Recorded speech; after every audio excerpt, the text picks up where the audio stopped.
কথাটা শুনতে খারাপ লাগলেও সত্য।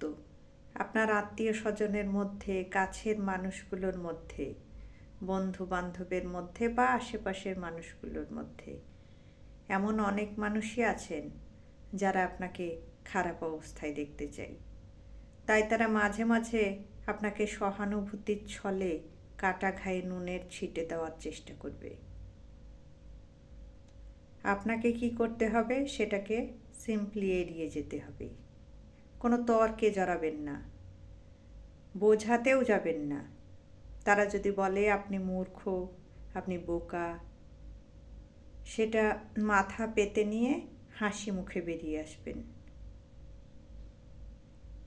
তারপর শির দাঁড়া সোজা রেখে নিজের সিদ্ধান্তটা নিজেই নেবেন। দেখবেন একটা সময় পর এই মানুষগুলো আর আপনাকে বিভ্রান্ত করার চেষ্টা করবে না, আপনার থেকে নিজেরাই দূরে সরে যাবে।